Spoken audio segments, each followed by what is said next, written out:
I hope that this conflict will be brought to an end as soon as possible. I believe no one is interested in keeping this conflict going. I just heard for one more time that the Ukrainian side and Mr. Zelensky, they are ready to have a personal meeting, and we heard that before, so what can I say? We have never refused, I have never refused. So if they proposed a meeting, and those who want to meet, they can travel to Moscow and we will have a meeting. And we can meet in the third country as well, but only after. Is Putin ready to lay down arms after fighting Ukraine for years? The Russian president has hinted the conflict may be nearing its end, though he stopped well short of announcing any unilateral end to the war. On cam, Putin hinted that the US-brokered ceasefire could become a stepping stone toward ending the war, as he spoke of the conflict possibly coming to an end. Putin dropped a surprise by indicating he could meet Zelensky after Victory Day, including in a third country rather than only in Russia. Putin's peace outreach may catch Zelensky's camp off guard, but Moscow says any face-to-face meeting would be only for signing a final deal, not for continuing negotiations. The Ukraine war may be in its final phases, as Putin's post-Victory Day remarks clearly suggested the Kremlin now wants to project an endgame narrative. Russian President Vladimir Putin on May 9th appeared to hint at a possible endgame in the war in Ukraine, while signaling that any direct peace engagement would depend on Moscow's conditions being met. Putin also appeared to set a condition for any meeting with Ukrainian President Volodymyr Zelensky, suggesting such talks would only happen within a framework acceptable to Russia. In what would mark a notable shift, Putin was portrayed as open for the first time to meeting Zelensky in a third country rather than on Russian soil. The remarks were said to have come during his press interaction after the Victory Day celebrations, making the setting politically significant for any message on war and negotiations. Firstly, about the ceasefire. During the latest phone conversation with the President of the United States, President Trump, we spoke about May 9th, and I believe he spoke about it in very good terms. He remembered our common struggle against Nazism, and I said that I plan to declare May 8th and May 9th ceasefire. Why May 8th? Because that's when they celebrate the Victory Day in the West, and Ukraine also joined the West in this regard, so they consider May 8th the Victory Day. And President Trump supported it, and literally the next day we declared our intention, but as soon as we declared that, we received no reaction from anyone. And then a day or two later, when probably in Kyiv they thought and they realized that this step is supported by the US administration, they thought that it would be beneficial for them to react to that. To react how? To agree to our proposal. They believed it was not to their advantage, so they came up with a different proposal to have a ceasefire on May 6th. You know, for us, for Russia, May 9th is not a comedy show when one is playing some keyboard or some piano. For us, it's a sacred day, because every family suffered losses. If you think about that there were 27 million casualties, so the sacrifice made by the Soviet Union, Russia, the Russian Federation today, it was 70% of all the casualties was in Russia, in the Soviet Russia. 69-something%. So calculate, if the 27 million is the total amount of casualties, then Russia's casualties were almost 19 million people. Of course, for us, it's something that concerns every family, every citizen of the Russian Federation. And we do not want to play any games in this regard. We proposed this, then there was no reaction for 2 days, then after that they started playing some games, and we do not play these games. But since later there was a suggestion by the US President to have a swap, that we also suggested to have on May 5th. So you can ask Bortnikov, he will not hide it, because we sent this list of 500 people, and of course we welcomed this suggestion, and we were open to doing this, and we did this. We extended the ceasefire for 2 more days in the hope to carry out this swap. I hope that we will eventually do this. And the second part of your question, the message. Oh, right. Mr. Fico told me about his meeting, and it was not really a message. I just heard for one more time that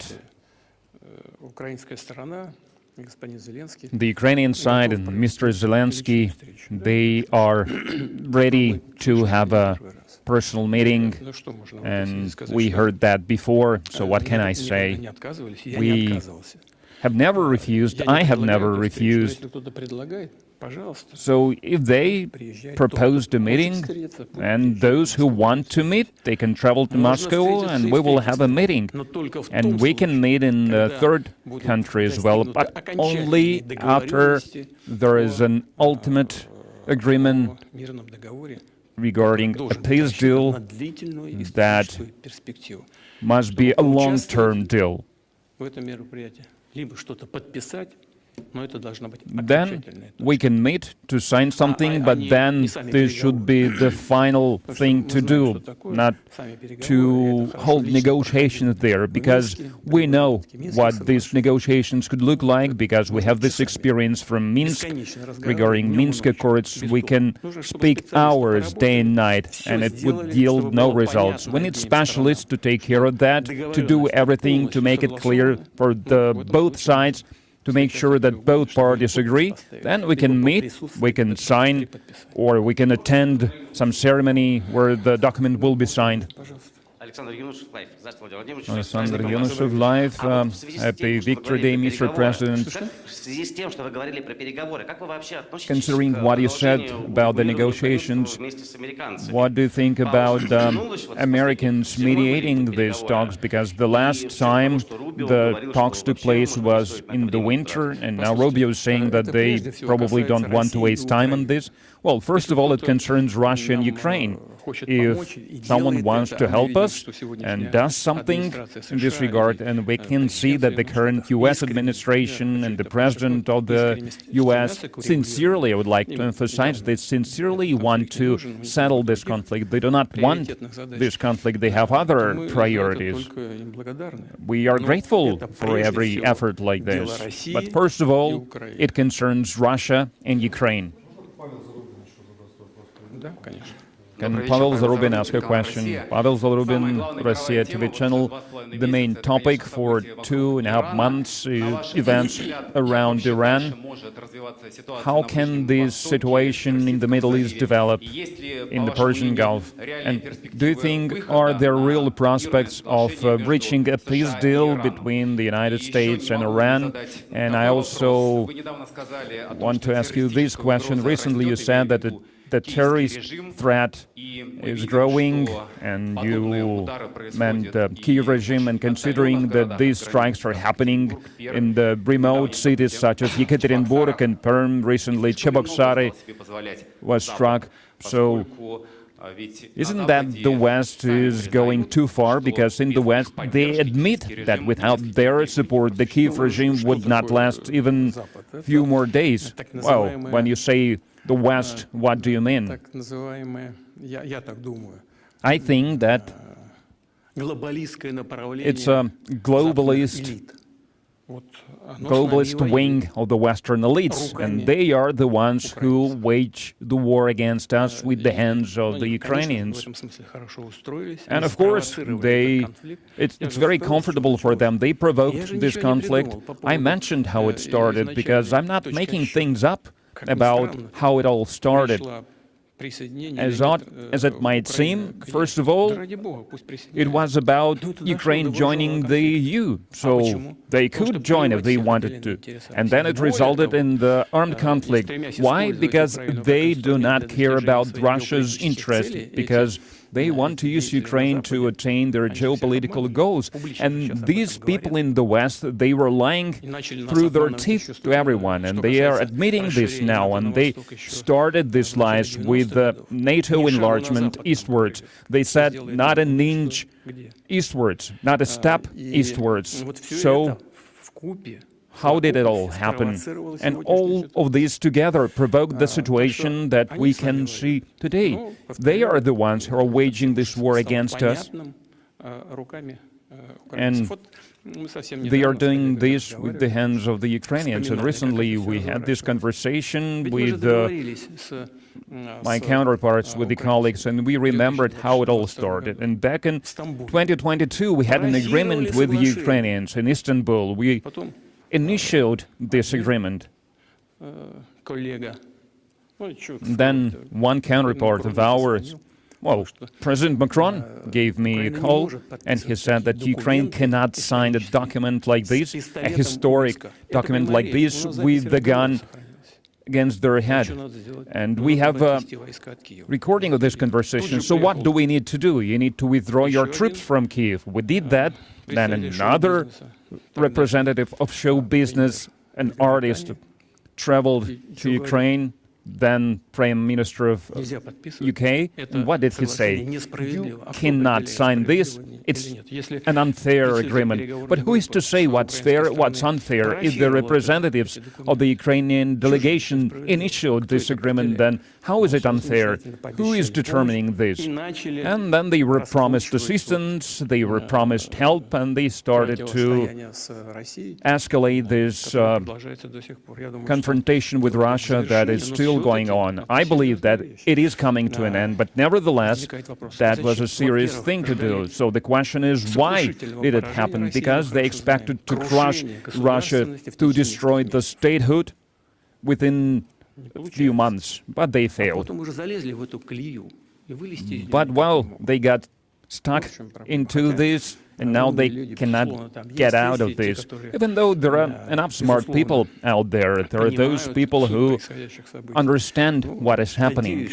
And I hope that these political forces will step by step get back to the leadership positions, or they will seize power with the support of the vast majority of the European countries. As for Iran and the United States, it's a very difficult conflict, and it's also putting us in a difficult position because we have good relations with Iran, and we have good friendly relations with the Persian Gulf nations. I'm not exaggerating when I say this, and we maintain contact with both sides.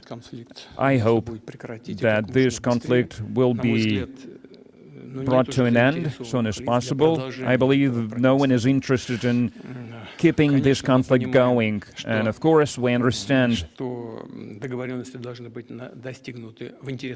that agreements must be achieved that would satisfy all the countries, all the states in the region.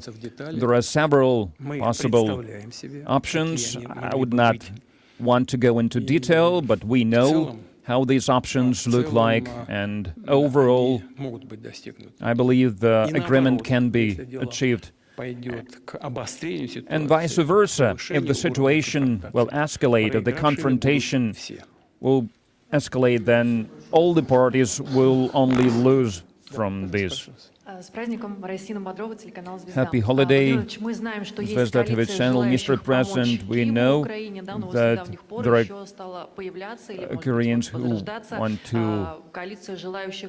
there is a coalition that want to help Kyiv, and then there is a coalition that would like to restore relations with Russia, and they are looking for the perfect candidate to represent Europe during the talks with Russia. Who could be a preferable candidate for you for such negotiations? Do you think there are still level-headed politicians that can engage in dialogue with you? I would prefer Mr. Schröder, former Chancellor of Germany. And if not, then let the Europeans choose a leader that they trust, that did not say some mean things about our country. We have never shut ourselves off from the negotiations. We were not the ones to refuse to talk. They were the ones who did that. Mr. President, Anna Kurbatova, Channel 1, if I may, difficult question. So what do we see now? Should we ask difficult questions now? It's a holiday, after all. So the Baltic countries are becoming a corridor for the Ukrainian drones, and the factories in the European Union are where these drones are being manufactured, and the Defense Ministry published these locations, these sites. So what are we going to do about that? And I would like to clarify my question. We are expanding a safety zone at the border region of our country, but at the same time we can see that the Ukrainian drones are attacking remote areas such as Perm, Leningrad region, Tuapse. Does it mean that we need to expand the safety zone even further? And where will we end then? The western borders of Ukraine? Well, you have answered your own question. We need to make sure that no one is threatening us. This is our goal. This is our ultimate goal. And as for the technology, that they are helping them with the drones, and we are aware of that. They are escalating, but judging from what we heard now, they're also looking for ways to get in contact with us. They understand that this escalation could cost them dearly. As Trump's three-day ceasefire officially took effect, Moscow almost immediately began claiming that Ukrainian forces had violated the pause thousands of times along the front lines. On May 9th, Russia's defense ministry put a precise figure on those accusations, alleging that Ukraine broke the three-day ceasefire 8,970 separate times. Officials in Moscow said Ukrainian troops carried out 1,173 strikes with artillery, mortars, tanks, and multiple launch rocket systems during the period that was supposed to be quiet. They further claimed that more than 7,100 strikes were conducted using unmanned aerial vehicles, painting a picture of near-continuous drone activity during the supposed pause. Russia's military also reported that Ukrainian forces tried to storm frontline positions at least 12 times, despite the public promise to halt all kinetic activity. At the same time, Moscow insists its own troops strictly observed the ceasefire from midnight on May 8th, casting Russia as the side that initially stuck to Trump's terms. However, Russian officials say that as Ukrainian drone and artillery attacks mounted, they were forced to reconsider, accusing Kiev of using the pause to keep up pressure on multiple sectors. Moscow claims that some of those strikes hit civilian targets, alleging impacts in residential or infrastructure areas that go beyond purely military objectives. Russian reports list Crimea, Chechnya, the border regions of Kursk and Belgorod, and even parts of the Moscow region as areas where attacks were recorded during the ceasefire window. In response, Russia says it launched retaliatory strikes aimed at Ukrainian artillery firing positions and command posts controlling drone operations, describing these as in-kind responses. The Defense Ministry further claimed that Ukrainian units took losses in areas such as Kharkiv and Donetsk, suggesting the ceasefire's breakdown quickly slid back into familiar, bloody patterns.